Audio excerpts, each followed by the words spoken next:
Rochelle. I'm here with Dodge Garage again today, and I'm here with the four-time funny car champion, Matt Hagan. So we're going to go like way back today. Okay. We're good? Yeah. All right. So if we're going way back, I want to know which one is the funnest cars that you borrowed from your dad? Oh, gosh. Yeah, probably one of the Corvettes that we had there on the, no, let's not say Corvette, let's say Dodge there, right? Yeah, I don't know, like my first real kind of car was a, let me think about that. It's a little different question. Okay, all right. So then, while you're thinking about what about I through like Dodge was like I was a Chevy kid, you know what I mean? So then we got sponsored by Dodge, and I've been kind of converted from Dodge on, you know. But we're starting off, it was all Chevrolet. We were Chevy dealer. That's because we grew up, right? So I started out as Chevy. My first motor I built was a 350, but then we grew up, and now we like more cars. So I had like an old 72 Nova with a 406 and it was slapstick, and you know, I thought it was something else back then. But we had no time transferred into Dodge from my play mod days, and I played mod for 6 years, and then you know, went into the field funny car. I've been with Dodge for almost 18 years now in my career in a funny car, which has been pretty incredible. You know, I've won 4 championships with them, and been able to put 53 wins up on the board and all that kind of stuff. But it's but you got to start somewhere. You know, and we all start. You know, and I guess you can kind of shame me for starting in the Chevrolet class, but it's we're all Dodge now. Even all my toys at home are Dodge. You know?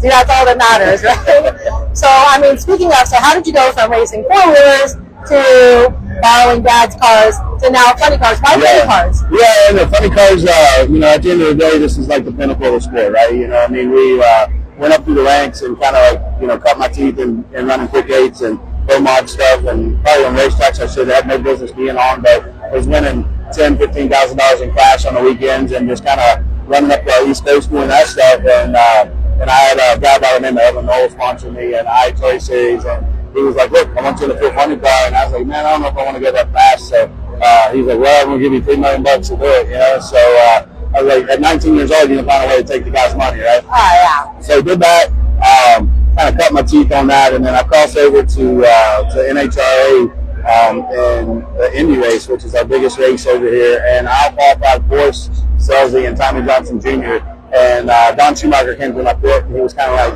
who are you and what's your deal, you know what I mean? And at the time, Selzy was retiring to go home to be with his family and work on his business and different things like that.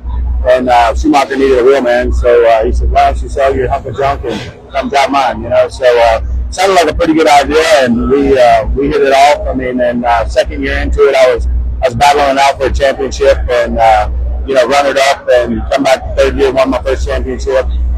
Just they've been around like just great guys the whole time. I mean, we've had nothing but good guys working hard with a lot of motivation and a lot of drive to get us to where we're at today. We got a brand new crew chief. I won championships with 2 different crew chiefs so far. I got a new crew chief right now. We just come off of our first race win in Seattle. And, you know, I know saying one race win is a long way from talking about a championship, but I think in the way that this group works and the way we operate, we have a real opportunity to maybe win another championship with a new guy. And that's just kind of, you know, shoot for the start stuff. But I really truly believe in my heart that we're capable of doing that. And like I said, I know it's his first win, but he's been under Dickie Venables, which is an amazing crew chief for 15 years. So he's taught him everything he knows, and this kid's really smart too. And he gives me a lot of opportunity to go out there and watch him kind of grow into the guy that he is today. So I'm excited to see what he can do, turning the knobs and be behind the wheel. Oh, that's awesome. That's awesome. So we all have that one moment, right, where we fell in love with motorsports. So correct me if I'm wrong, yours might have been something to do with the 69 guard. What's that? Yours might have been something to do with the 69 guard. Yeah, for sure. I mean, that was my family friend. He got me into that race, and he had a 69 guard. He's got a 3-speed Liberty in it, actually. And I think the top subject all over the motor.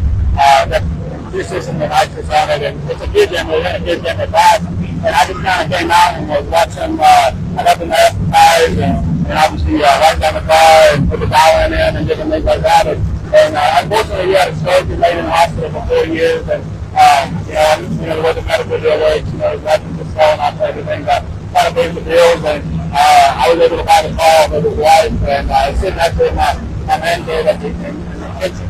So just kind of wrap it up in my championship money card, and then you had to up down as well. So kind of redid the kitchen a little bit, kind of move the tables out and put tires in there, but definitely got me in the sport, those Dodgers, and that's kind of where, kind of cut my teeth with that kind of stuff, and just fell in love with Dodgers back in the day, and that was what really kind of got me out here. And then he took me to my first race in Bristol when I was like 12 years old, and we had these fuel cars, cut off down there, and just kind of jumping around and going, man, what in the world, never would have dreamed that I'd be here today and made a career out of it. Never, even when I got in a fuel funny car, I never was like, oh, this is my career, it's just like, this is an awesome opportunity. I'm glad I'm doing it. We'll see how long it lasts. And here we are, almost 20 years into this thing, and signing multiple year agreements to do more of it. And it's just kind of, it's kind of pinch yourself sometimes, you know what I mean?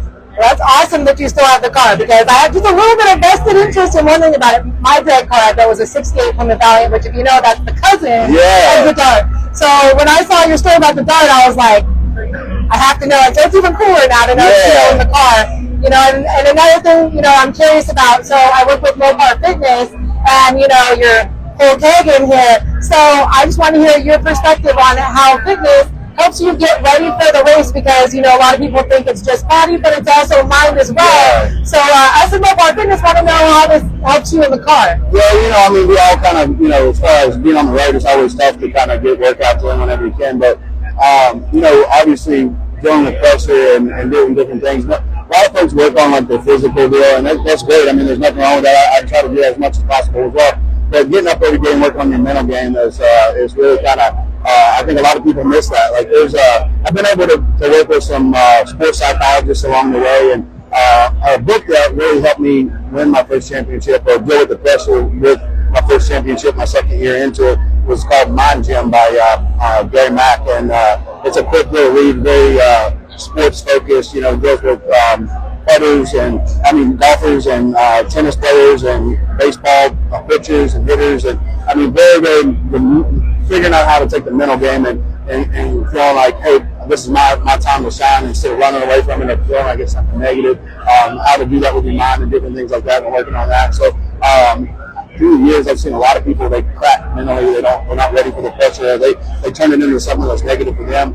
And like I said, been able to work with some sports psychologists along the way. That costs a lot of money to do, but I think it's also allowed me to deal with pressure and rise to the occasion and really be hungry for it. When it is your turn to shine, like when your guys put you in those positions to do that. So super one of those things where I think the physical is a great thing, but working on your mental game every day. I talk to myself up there in the lanes and tell myself what I want to do and how it's going to go, and seeing the run and going back through there. When the car makes a turn, I'm going through the run in my mind, and what I could have done better, what happened. Every run's so different, and just processing and then taking that, what you learn from it, and applying it to the next run and what you can do, slowing the run down so that your mind can process information and different things like that. So there's just a lot to it, but like anything, when you move from high school to college, the game's faster. When you move from college to pro, the game's faster. This is a real fast game here too, so just getting it all slowed down in your mind processing. Well, I'm sure it probably helps you as well, because everything evolves, as you know, in fitness, and here as well, you're constantly having to evolve and adapt, and same thing. So I'm sure that, like you said, it helps with the mental game, I'm assuming. Yeah. So, but speaking of, I know that they're waiting on you, and you are a very busy man. I just have one more question, and then I'm gonna let you go. All right. So, what do you think the odds are of letting me just hop in your suit and run the next run for you? They'll never know. How many people know? We'll just tuck the hair in there. Keys are in it. Keys are in it? Okay. All right. Thank you. All right. Thanks so much.